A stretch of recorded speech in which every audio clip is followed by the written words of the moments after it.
technician stopped by yesterday. It was short on refrigerant. The store couldn't find the keys to the locks to power it off or to get inside. So it was just topped off and we're back to check today.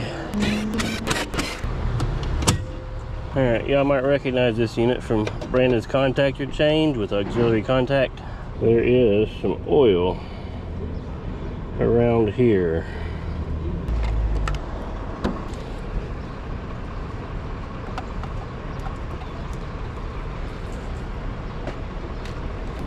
So it is leaking right in there. Alright, so we're going to lock down the receiver. We're going to pump it down into the receiver. Then we're going to lock down this discharge line and recover what we have here and in the compressor. This is a liquid injection valve. Sensing bulb up here that's full of refrigerant. So as this gets hotter, that pressure increases. That pressure is going to push down here and let liquid refrigerant spray into here. This essentially becomes a TXV. As that liquid is turning into a gas, it's picking up heat, so it's cooling off the compressor. This liquid line is coming down and around, tees in here. It's going through the bottom rung of the condenser coil back out to the receiver. So when we lock it down here, all the liquid is going to get pumped back down into itself and was stored in here in the condenser coil.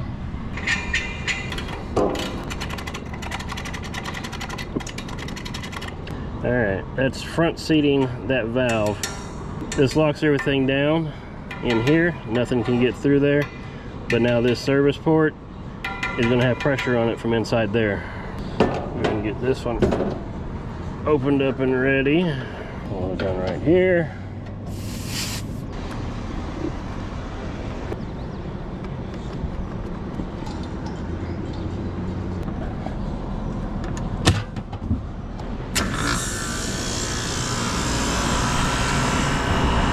Let that pump down there.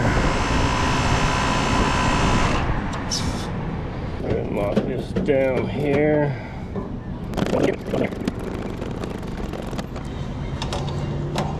We're going to lock this one down here just to make sure. I could make these a little longer. We've got everything isolated from that valve to that valve, which is everything in this liquid injection line and suction line. And let everything go into the recovery tank. It's not going to be much. Alright, she's in a vacuum there now. Alright, so this is a screen. Take that out, there is no pressure here. That's what we wanted to see. We can actually leave that out.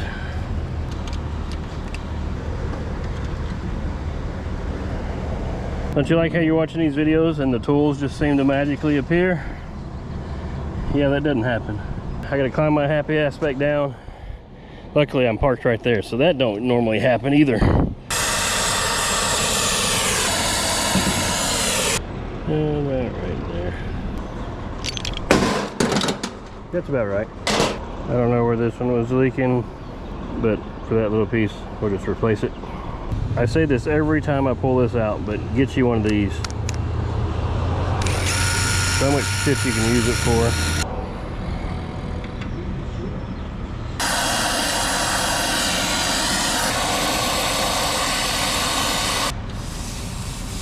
So not my prettiest weld, but I was trying to not burn all these damn wires. Of course I failed at that too. Put our screen back in. Let's see what size this dryer is here.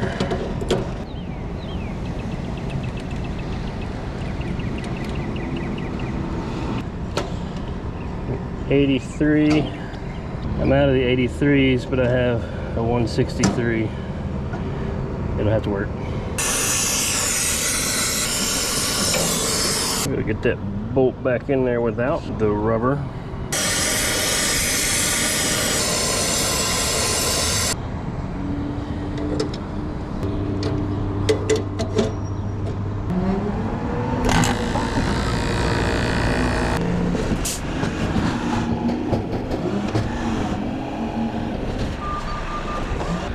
You always stick your burnt end up, because when you do this, all you can see is that end. You may grab it. If it's a short one, you just want a short piece, you just grab one that you've already used. One of you might find it helpful. 400. Alright, we'll let her sit for a bit. Go ahead and take down some of this stuff that we're not using. Alright, she seems to be holding pretty well.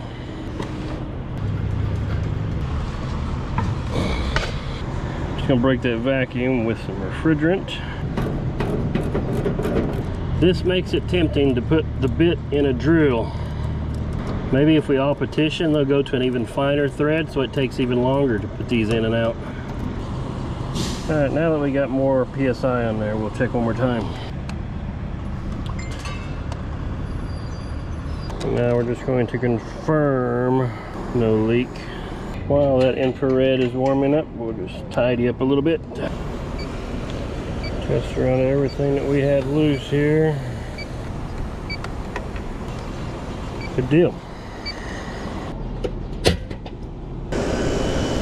This frost in the line, the fans inside probably just now came on. 404A, and obviously we can take a superheat here at the condenser. Sight glass is still flashing. Here's one of the differences between HVAC and refrigeration. This is saying refrigerant 4S. Doesn't tell you a poundage. One good thing is our installers will typically write what the total system charge is, which is typically like an 80 to 90% charge of what that capacitor can physically hold.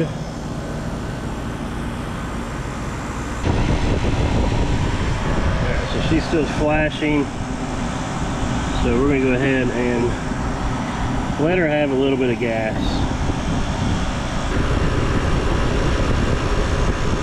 That's pretty typical. You start to add some, it'll go away. You just wait, let it equalize through the system, and it'll start flashing again.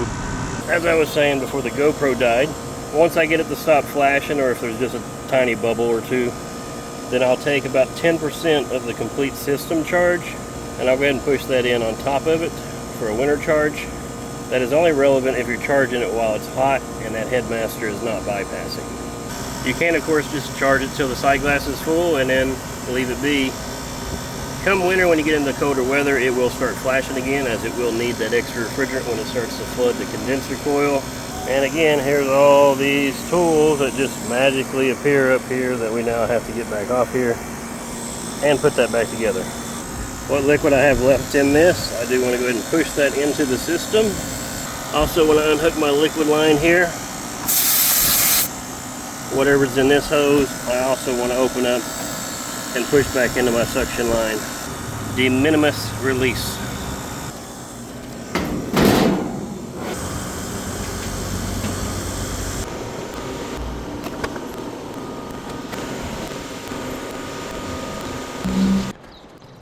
Alright, she's satisfied at -3.